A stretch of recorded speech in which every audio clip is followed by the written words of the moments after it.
Pen pencil बस ये सब पे एजुकेशन मतलब होना चाहिए। तो ये सब पे थोड़ा जीएसटी नहीं लगाना चाहिए, सब पे जीएसटी लग गया है। तब बताइए, जब जीएसटी हर चीज पे लगेगा तो फिर थोड़ा एजुकेशन परसेंट थोड़ा डाउन जाएगा। युवाओं के लिए कुछ किया है कि नहीं? अभी तो कुछ नहीं किया, उतना नहीं किया नहीं किया है। वो तो बोलती युवाओं को रोजगार मिल रहा है हमारे सरकार। रोजगार बता दो ना कितना मिला है बिहार में हम लोग को। ऐसे कहने वाले वो कंगना रनावत को जो बोलिए कंगना रनावत वो कुछ जानते भी नहीं इसके बारे में। नहीं, दावा करने से कुछ नहीं होता, वो तो लाना पड़ेगा ना उनको। बोलने से कुछ नहीं होता। हर बार ऐसे देखे, राहुल गांधी एजुकेटेड पर्सन, पहली बात। मोदी उतने एजुकेटेड नहीं है। नमस्कार साथियों, आप सबका यानी एसटी न्यूज में बहुत बहुत स्वागत है। अभी देश में लोकसभा चुनाव चल रहा है और लोकसभा चुनाव को लेकर के पार्टियां बीजेपी 400 पार वादों के साथ चुनावी मैदान में दौड़ी है। तो कांग्रेस जो कि चुनावी मैदान में भारत जोड़ो न्याय यात्रा को लेकर के चुनावी मैदान में उतरी है। तो हमारे साथ चुनावी मुद्दों पे बात करने के लिए IIMT कॉलेज के कुछ छात्र हैं, इनसे हम बातचीत करेंगे कि इस बार युवाओं का वोट किसे जा रहा है और किसे प्रधानमंत्री के रूप में देखना चाहते हैं। भाई बहुत बहुत स्वागत है मेरे चैनल। जी आपको भी स्वागत। मैं ये बोलना चाहता हूँ कि कांग्रेस इस बार आना चाहिए। तो कांग्रेस में क्या लग रहा है कि कांग्रेस में कौन से नेता हैं जो प्रधानमंत्री के रूप में बनेंगे? भाई तो ये राहुल गांधी के ऊपर डिपेंड करता है किसको बनाएंगे प्रधानमंत्री। लेकिन उसमें सब सारे जितने भी नेता है सब एजुकेटेड पर्सन है, ठीक है। जितने भी उसमें है नेता सब पढ़े लिखे हैं बस। और बीजेपी में जो भी नेता है वो बस अंगूठा छाप है। अभी देश में बीजेपी को सत्ता में रहते हुए 10 साल हो गए हैं, लगभग 10 साल पूरे होने वाले हैं। और मोदी जी बोल रहे हैं कि इस बार हम हैट्रिक लगाने वाले हैं 400 पार सीटों के साथ। तो इस पे क्या बोलना चाहेंगे? एक पार्टी जो इतने बड़े लोकतंत्र वाले देश में दावे के साथ उतर रही है कि हमारी 400 पार सीटें आएंगी, और एक पार्टी है जो कि कुछ दावे नहीं कर रही है, बस मुद्दों को वादे कर रही है कि हमें। वो तो ठीक कर रहे हैं ना, मुद्दे के वादे पे कोई चुनाव होगा भाई। आप हम बोलते कि 400 पार ऐसे थोड़ी ना हो जाएगा भाई। सब कोई विकास देखता है। अब बात ये है कि आप कॉपी किताब पेन पेंसिल बस ये सब पे एजुकेशन मतलब होना चाहिए। तो ये सब पे थोड़ा जीएसटी नहीं लगाना चाहिए, सब पे जीएसटी लग गया है। तब बताइए, जब जीएसटी हर चीज पे लगेगा तो फिर थोड़ा एजुकेशन परसेंट थोड़ा डाउन जाएगा। अब हम लोग के देख लीजिए, अब विद फैमिली से आते हैं, फैमिली से आते हैं और इतना एजुकेशन परसेंट मतलब हाई क्वालिटी में हो गया, पैसा बहुत ज्यादा लग रहा है, जीएसटी लग गया है। तो फिर थोड़ा हम लोग आप युवा हैं और अभी मतलब पढ़ाई कर रहे हैं, तो क्या लगता है 10 साल में जो सरकार है युवाओं के लिए कुछ की है कि नहीं? अभी तो कुछ नहीं किया, उतना नहीं किया है। नहीं किया है। वो तो बोलती है युवाओं को रोजगार मिल रहा है हमारे सरकार। रोजगार बता दो ना कितना मिला है बिहार में। हम लोग के बिहार में 4 लाख रुपया 4 लाख ये दिए, तेजस्वी यादव दिए।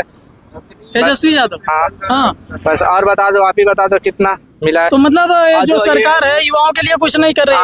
आर्मी वाला आग नहीं पतला दिया 4 साल है। तो 4 साल में 4 साल के बाद लोग क्या करेंगे? 4 साल जब करेंगे, पहले तो 5 साल पूरा मेहनत करते हैं, उसके बाद से 4 साल जब करेंगे, उसके बाद फिर घर बैठ जाएंगे। तो फिर ये कैसे फैमिली चलेगा? आप ही बता दो। आप बोल रहे हैं कि इंडिया गठबंधन यानी कांग्रेस की सरकार आनी चाहिए। तो मतलब कांग्रेस देश के लिए क्या क्या की है, युवाओं के लिए क्या क्या की है? क्योंकि विपक्ष का आरोप लगता रहता है, जो सत्ताधारी अभी सरकार है उसका आरोप लग रहा है कि भारतीय जनता पार्टी सरकार जब 2014 में आई है तभी देश आजाद हुआ। इससे पहले देश में अंधकार युग था, इससे पहले केवल देश को लूटा गया। इसके बारे में क्या बोलेंगे? जो बोलते हैं ना कि 2014 में देश आजाद हुआ, उनसे पूछना चाहिए ना कि देश पहले क्या था। पहले गुलाम था क्या? 1947 में क्या देश आजाद उस वक्त नहीं हुआ था? उस वक्त नहीं था। जितने लोग भी मतलब हिंदू मुस्लिम जो भी शहीद हुए थे वो बस नाम के शहीद हुए और किस चीज के नहीं। सिर्फ भगत सिंह और ये सब जो भी मतलब शहीद हुए बस ये नाम के लिए हुए। आजादी उस वक्त नहीं मिला था। 1947 में आजादी नहीं मिला। आपको ये बताइए कि इंडिया गठबंधन में अभी सबसे बेहतर नेता कौन है? क्योंकि हम लोग युवा हैं और युवाओं के लिए सबसे बेहतर नेता देश में अभी कौन है? अभी युवा के लिए सबसे बेहतर नेता तो राहुल गांधी है। राहुल गांधी राहुल गांधी युवा नहीं है, मतलब वो हमारे भावनाओं के बात को समझते हैं। सब किसी के पास जैसे ये यात्रा चला उनका, कौन सा यात्रा? भारत जोड़ो यात्रा चला, वो अच्छा है। सब किसी से मिलते गए। विपक्ष तो आरोप लगाता है कि भारत कब टूटा था, कि वो भारत को जोड़ने की बात कर रहे हैं। क्योंकि उसी पार्टी में कन्हैया कुमार और टुकड़े गैंग की बात करते हैं। वो प्लस में बोलते हैं भारत तेरे टुकड़े हो। ऐसे लोग हैं, वही लोग भारत को तोड़ते हैं, फिर वही लोग भारत को नहीं। ऐसा बात नहीं है भाई साहब, ऐसा बात नहीं है। हाँ, अगर जो मानते हैं कि इंडिया में दो ही पार्टी है, एक कांग्रेस है और ये बीजेपी है, ठीक है। कांग्रेस और बीजेपी है, दो ही पार्टी है, ठीक है। अगर जो दोनों पार्टी एक दूसरे का अपोजिट में नहीं जाएंगे तो फिर इलेक्शन लोकसभा क्या होगा? लोकतंत्र नहीं होगा। उससे अच्छा यही तो होगा कि आप ही तुम ही राज चलाओ 10 साल, तुम राज चलाना, उसके बाद मुझे सौंप देना राज चलाने के लिए 10 साल।